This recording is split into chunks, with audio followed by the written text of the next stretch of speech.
Hello there, my name's Jo Winshaw and this is the Amijo Show. This is the second series and this is called #stuck. For want of a better word, because that's what we are, still stuck. So I am interviewing a number of people who happen to be friends of mine, hence me, yeah, Jo. And they are also people that have had a bit of time being stuck somewhere or stuck within something, either through work or home or in an experience. So today I am super thrilled to have the brilliant, abundant with toilet rolls, Jeremy Nicholas, speaker, trainer. Oh, just bloody funny, really. Is that good enough? That's very, very good. A lot of people are very troubled by the toilet rolls. So I did it initially just for my YouTube show, and I put a packet of 9 Andrex toilet rolls up there. Now, a packet of 9 looks like that. And the most comments I got, never mind about how funny the show was, the most comments was, please, can you put one on the top? I find it very disturbing. God, you're right. It's really bugging. Yeah. I put one on the top just to please people. And I think just to, really please. Let's put another one up there as well. See how annoying that is. No. I'm all about the symmetry, and that was not neat either. It's got a flappy bit on it. Looks like it's been used. Put that one away, Jeremy. Looks like it's been used. Oh God. All sorted out. Thanks for that. Thank you for joining me on the show. That's all right. Well, I mean, hygiene's not as important during the lockdown, is it? You're not meeting anyone, so it's fine. Well, you're not now. No, I was about to ask you if you had to go back to the shop to get a second pack of toilet roll. That would have been quite annoying. The shops, no, we're not allowed out. Everything ordered online. Oh, right. Okay. You're being like that. Yeah. Actually, we did get three of the toilet rolls were a swap with a neighbour for a bag of rice. Okay.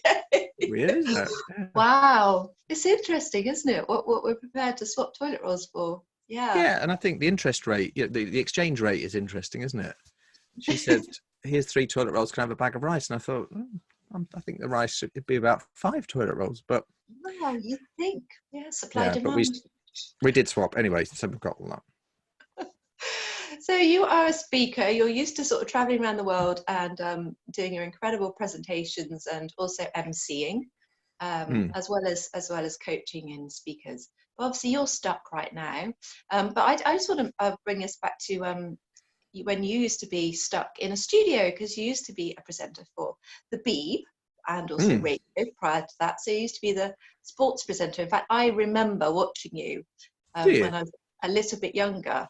I've told you this, haven't I? No. I remember watching you when I was younger, watching Match of the Day, and finding it ridiculously funny, and thinking, who is this funny man on TV that's just suddenly like watching Match of the Day was really engaging, and I used to crack me up laughing. Okay. Well, I've never presented Match of the Day, so that might have been a dream. But it can't be Match of the Day. Then what's the other one that you were on? It was probably I've never done Match of the Day. I was never good enough for that. I've done poor man's versions of it on Channel 5. Well, just the BBC Sports thing then. I don't know. I'm putting them all in the same pot. Yes, football presenting. Football, yeah, but not. I was never Gary Lineker. I've never played professionally. Even my physique. I don't know why that was, but. Yeah, I've always been a budding journalist. But anyway, I'm glad I made you laugh, even though it might just been in some dream that you've had. It wasn't a dream, I promise, because when we first met at the Professional Speakers Association, I remember thinking, oh my God, it's the man from the TV. Oh, okay. Oh, yeah. Then that's very That good. used to make me laugh, so thank you for that. But you're used to being stuck in a studio, aren't you? That was your old thing. Yeah. So the first thing I did, I had 10 years on radio. And so in radio, you just have to sound interested and excited and have a lovely voice, but you don't need to do anything with your face. So you can just be quite grumpy as long as you sound smiley. And your hair. No, yeah. And you can, not bother to tidy up your toilet rolls or anything. Then after 10 years doing that, I then got into telly. And suddenly I realized that my face just does nothing. I'd be looking at the camera thinking I'm smiling, and I'd just be looking quite grumpy like this. So the director used to say in my ear, just before I went on air, knickers. He'd say knickers, just to make me laugh. Literally just to make me laugh, and then I would smile. And then if it was a different director and I knew that they wouldn't use terms like knickers, I used to have a little Post-it note I would stick just underneath the camera with a smiley face on to remind me to smile. because I think as kids we only smile at other people's faces. You know, as a baby, if someone comes into your pram, you smile at them. Yeah. But you don't ever just smile at a bit of black plastic like the little webcam that I'm looking at now. So you need to be reminded to smile. So yeah. Yeah, no, that's really true. So I've been training a lot of people to get good on video, to show up on video, because as you know, because you're one of my clients, I help people to look good and wear the right colours, just like you are today. And yes, it's not. It's a dark periwinkle blue, is it? I it think is that's well what well remembered. Yeah, yeah, that's what you've you told me matched it it with was. you've matched it with your wallet, haven't you? Yes, and I'm Um, conscious that, you know, in these difficult times when a man has to iron his own shirt because the cleaner can't get through the barricades, this isn't too bad actually. you've done a grand job. I can't see too Yeah. many tram lines. In fact, I can't see any. Maybe they're all on the back. Tram lines? No, we don't have trams. You're thinking of Croydon. I'm in Isleworth. We No don't have that. tram lines No. is what you call it in the police when you I used to have tram lines and everything, like two lines instead of one in the creases, you know? No, you don't. I've never been in the military. I don't know. Yeah, I think I know what you mean. It's where there's is it where you to do with folding? Well, yeah, but you know, just the iron. Let's start with the iron, let alone the folding. Just rubbish. Oh, I'm not okay. very good at ironing, so I just don't bother. Mm. But yeah, it is important to smile on camera, isn't it? So, and also look engaging. So I give the tip I give my clients is to imagine it's your friend watching who makes you laugh, and imagine you're speaking to them rather than imagining serious people watching you on LinkedIn. So that's kind of my tip for That's a very smiling. good tip, because you get a lot of people say, "Oh, just try and imagine the audience naked, and then you won't feel any nerves." And I would think, if the audience were naked, I would be very worried. Yeah, And no, come on, it that's just probably depends on your audience as well. That would really like put you yes, off yeah, with some audiences. I mean, you know, just yeah. thinking about. If I do one to a group of retired solicitors, I don't want to imagine them Oh, naked, even in my wildest dream. I'm sorry to have brought that up, Joe. stop it! Stop it! Okay. My imagination. Oh God, I have to switch it off. Stop. Stop. Okay. Yeah. So, and also you've been the voice of FIFA, which is Yes, the voice. I should point out the voice of the FIFA video game, not the voice of the global organisation, because oh, I was the voice on 11 games in a row. Goal for West Ham scored by Paulo Di Canio. If your kids are playing that on the Xbox, that's my voice. And I once was in South Africa and watching. They got invited to a tournament in Soweto, in one of the townships. It was the big Soweto football tournament, and I was the sort of guest of honour just because someone said, "Oh, he's the voice of FIFA," and they kept serving me all this lovely food. And I realised after a while that they'd got their communications crossed, and they thought I was from FIFA. That I was to do with running world football rather than just the voice on a silly game. But the food was lovely, so I didn't correct them. there you go. Everything gained. Mm. And most of your work now is to do with speaking and helping people to be funnier, isn't it? Because it's quite important for speakers to be funnier, and even on TV and radio and everything. You know, we need to laugh right now, though. There's a horrid situation going on. It's difficult, but we still need to laugh, don't we? Yeah, I think so, because humour is a great way of getting rid of tension. Most humour actually is a release. So what tends to happen is when you do the setup, you're building up the pressure, like in sort of volleyball, flipping the ball up, and then the release is when someone comes in and does the spike and bashes the volleyball over the net. That's the release of the pressure. So if you don't ever release the pressure, you're just going to be pumped up and up and up, and eventually you will explode. So that's why, you know, humorists actually are as important as doctors, really.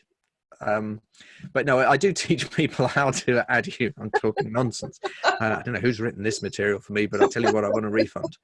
The dog. I started, my background was BBC as a news reporter, local radio, then got up to national radio, then regional telly, and then national telly. So it's always been journalism and writing stuff. But alongside that, because all my colleagues kept getting married, they would all do best man speeches or latterly father of the bride type speeches or bride speeches, and I would write funny lines into their talks for them, and I became known as the man to go if you wanted your talk gagging up, as the BBC expression was. Jeremy will gag it up for you. So I Okay, did that. sounds painful.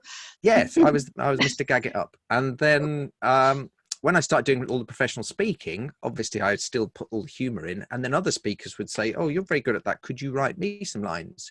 So I developed a thing called Tickle My Keynote. And I spent a lot of time thinking of that. And my mastermind group kept saying, actually, what you should call this product is Tickle Your Keynote. And I said, no, but I think Tickle My Keynote sounds a little bit saucier and better, doesn't it? Oh, it sounds a bit like, well, Tickle My Keynote. So that's what it's called. And the idea is people ring me up and go, hello, Jeremy, can you tickle my keynote? And I go, yes, I can. Fantastic. So they can't work with you unless they actually ask that. Is that what people got to ring up and ask? It's like a secret phrase, like on a radio station to win a prize. If they pick the phone, if they say anything other than, can you tickle my keynote? I go, I'm afraid you've missed out on the star prize. You would have won a speedboat, but now nothing. You've won nothing for that. And then, so that is teaching people, that is like translating someone's talk into funny. So it's like someone gives me their keynote, and you can imagine if I translated it into German, instead I'm translating it into funny. And then the new thing I'm doing is I'm teaching people actually how to speak German. I don't know why I've said German. I can't speak German. You couldn't do German at my school if you did geography. You had to do French. Doesn't matter. So what I'm teaching people now is how to talk funny. So it's called Talking Funny for Speakers. And what happens is I will show them the techniques. There's about 10 techniques that are guaranteed to get you a laugh. People think, you're either funny or you're not. Rubbish. You can learn how to be funny. So I teach them. Yeah, no, and it's really important because obviously we're at the PSA and look, get lots of speakers on stage, and some of them speak about very serious topics. But yeah, you just need a laugh now and again, don't you? Otherwise, you just start in everything. You sort of run for the door. Even heavy things need laugh. I presented the Good Funeral Awards one year, and the whole audience was undertakers and crematorium assistants, and I had them in stitches. Their faces didn't move because they'd been conditioned never to smile, but I know inwardly they were chuckling away. So yeah, but I have written stuff for vicars and people doing eulogies at funerals. Just because someone's died doesn't mean that everyone should be serious about it, because the person that died, that most people in a funeral will have loved the person that's died. So let's have a laugh with them and tell funny stories about them. Yeah. So I don't think there's many situations where you can't chuck some jokes in. Yeah, no, absolutely. I think it's well, when I was in the police, humor is used as a coping strategy for sure. It was kind of almost horrid in a way, but actually it's how we managed it when we get back to the station after or have a cup of tea in the canteen. And the jokes would, if anyone had heard it, they would have been appalled. But it was the only way. It's how people cope. Attention. Yeah, it's the only way to cope. So Jimmy Carr, for example, I don't know if you find Jimmy Carr amusing. A lot of people love him. A lot of people think he goes a bit too far. I very much like him, but he is sometimes a little bit too provocative. And he spent a whole day with soldiers that had lost limbs in Afghanistan and Iraq. And he'd worked with them all day, and he was doing a benefit for them, and their whole audience was them and their families, and they all thought he was brilliant. And he knew that the only way they coped was having a joke. So he did a joke at that benefit for them, saying, say what you like about the war in Iraq. We're going to have a great team at the Paralympics. And they all laughed and thought he was brilliant because they knew he was good old Jimmy that was supporting them. Then he did it the next night at a theatre in Manchester, did the same joke, got booed because people thought he was having a go at the soldiers. So it's just knowing who your targets are and picking the moment for that. But yeah, we particularly at the moment, we do need to have a laugh about stuff. Yeah, we do. Yeah, I was off with that story then. But yeah, no, it's fantastic. So, okay, and you're also doing an after dinner show on a Wednesday evening at 8 p.m? Yeah, so every Wednesday evening, 8 o'clock on YouTube. It's just half an hour, and there's just 3 rules. All my guests have to tell a true story. It has to be told from first-hand experience. It can't be, oh, I heard this bloke down the golf club say this. And the third rule is they have to have had their dinner, because it's the after dinner show. And those are the only rules. And so last week you had someone from California, someone from Ireland, doing one tonight. We've got a lot of Yorkshire people on. To be honest, more Yorkshire people than I would be comfortable with, if I'm honest. But, Oh, well. I don't know. I'm wondering whether to do it in a Yorkshire accent myself. I don't know if I can get away with it for that long, because it's such a funny one to stick with, isn't it? Don't you think? Well, I'm rubbish at accents. I leave that to you. But yeah, I guess so. They move their mouths differently, don't they? I I don't know. know. And also, right, when I'm funny in London, because I am from London, and I'm funny in the Midlands, and I'm not from there. But when I get to about Sheffield, I lose my power. And then Leeds, not funny. Retford, it's like Retford is okay, but keep going up higher, and I don't get funny till about Middlesbrough, and then Newcastle, Edinburgh, Glasgow, fine. But it's just Yorkshire to me. It's like kryptonite. Even if I'm doing that accent, I don't know why. It's just a Really? weird.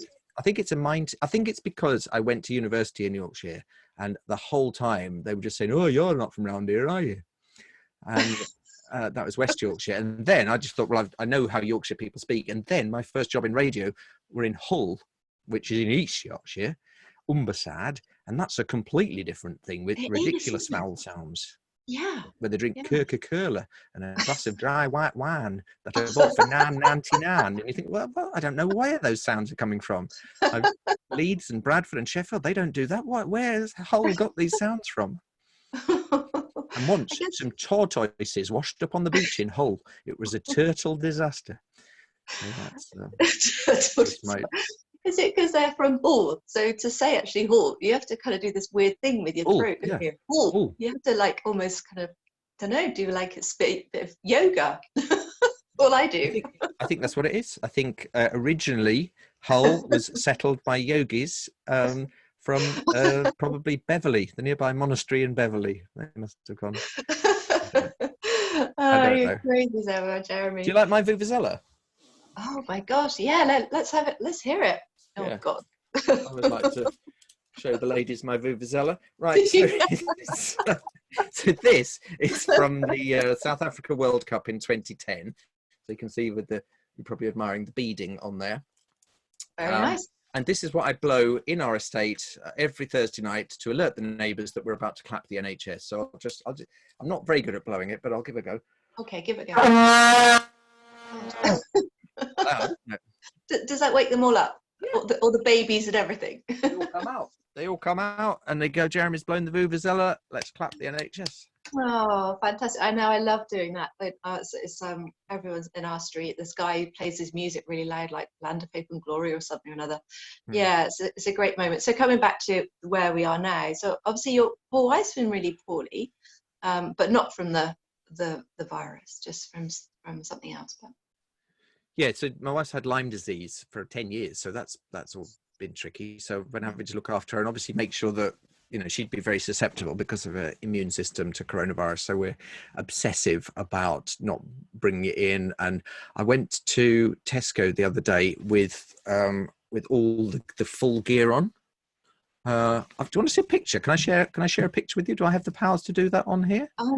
give it a go. What's the worst that can happen? Let's push the boundary. This is me. I'm going to try and share this picture. This is me going to Tesco on Good Friday. Oh my gosh! Wow, That's the full kit and everything. hardcore. Yeah. And there was about 4 people with masks, and everybody else didn't have them. And a few people were laughing at me. But I thought, Felt like you needed a cap on with something on. I don't know. Felt like you needed a cap on there just to complete the outfit, really. Yes, and sorry, just from a styling point of view, just to go back to it, that is one of my approved Joe colours. That's sort of golden yellow. That is an approved Joe colour. So it is. Yeah, I approve. Even when I go out against the virus, I do take my little book of, what do you call them, swatches? Yeah, wallet of colour. Yeah, swatches. My little wallet of colour to make well sure. Done. My approved Joe PPE. You've got to keep your standards up right now, no matter what's happening. You've got to keep your standards up, don't you know? Yeah, and those masks, they don't do in approved Joe colours, unfortunately. But I know, it's my colour, see. I just need to wear them all the time, really. But not yet. I don't even have one. But anyway, been okay so far. Okay, well, fantastic talking to you, as always, Germany. Thank you. Germany? Who's he? Well, funnily enough, my granddad used to call me Jeremy, and because he struggled with it, but sometimes it would come out. His own teeth. I do have my own teeth. I don't know why sometimes he called me Germany, and he was in the First World War in the trenches, and I always thought he must hate me because his daughter appears to have named her son Germany. Yeah. Did you get anything in the will? No. Nothing. Didn't get anything. There we go. Never mind. Never mind. Right, okay, so let's come on to how people can find you and get some help from you with their laughter for their speeches. So jeremynicholas.co.uk. We don't talk about .com, do we? That's the other Jeremy Nicholas, because there are two in the world. But jeremynicholas.co.uk is where you can find Jeremy. And on YouTube, your station is my Jeremy channel Nicholas? is I haven't really got a station, but a channel. A station would be very grand, wouldn't it? Yes, I've got a station on YouTube. I Really? And just where does it go? promoted it. It I mainly just- goes to London Waterloo. Oh, okay. So I have a channel. It's the youtube.com/the Jeremy Nicholas, and then live every night, every Wednesday night at 8, you can see my show on there. jeremynicholas.co.uk. Go to the online coaching bit of my website, and that will give you details of my Talking Funny for Speakers program. And also I do Zoom training for companies. That's something I've been doing a lot of, because people haven't got a clue about presenting with Zoom. And the number of people I'll see, and they'll be, the camera will be down like this, and it'll all be like, you think, what are you doing like that? or there'll be all Princess Diana looking up at it like, for heaven's sake, sort yourself out. So most things I do are just because I'm annoyed about stuff, and I think life's too short to get annoyed. I think, right, no, I'll have to teach everyone how to do this Zoom stuff, so I've put some courses on for that. Well, so you and me both, because I must admit it really annoys me when there's lots of clutter behind people. Yeah, it's dreadful. Get rid of all that. I don't want that. Why would anyone put that there? That clutter, dreadful. Rubbish. You're ridiculous. It's all sorted out now. And the tragedy is, Joe, the cleaner won't come, so I'll have to do that myself. They won't. It's you got to do it yourself. Oh gosh, hold on. We've got a gate crasher. Oh gosh, this is interesting. I'm not sure what's going on. That might be my cleaner. She just yeah. So that was an author from my book that's coming up, my next book, because this is my first book, quick plug, self-plug, but my next book. But anyway, but I like clutter when there's purpose to the clutter, and there is purpose to all of the things above, all the things behind you. But I agree totally that people don't consider about showing up on video. They don't consider about how everything looks behind them, and actually all gives a message. We know this, you and I know this, and people forget that everything we see matters. So you're right, yeah. but I tell you why. The main reason I put those toilet rolls up, because I've got my little Union Jack there, and I thought it looks a bit Brexity, and I'm very much not a Brexit person. So I thought I'll put a load of toilet rolls in front of it, and then people will realise that I'm actually a big, proud European. Does that come across, or do you just think, well, it's clearly some lunatic Brexit man who believes in stockpiling other people's stuff? So I don't think it's really worked. But just lose that as well. Just lose that. I'm not sure why that's there. Okay. Honestly, we're all good. We'll put a Verve CD up. There we go. Urban hymns. That's better now, isn't it?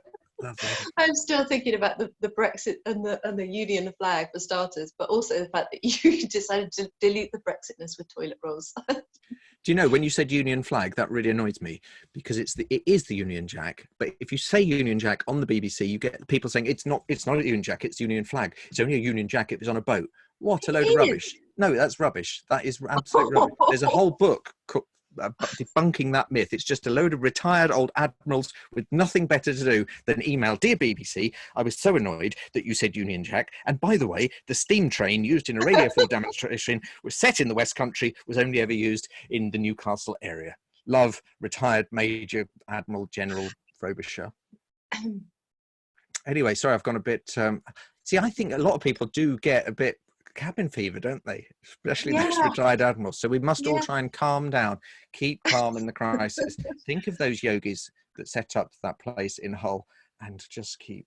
And but I didn't know that about Union flag. Oh my gosh, this is like going to be the longest show ever.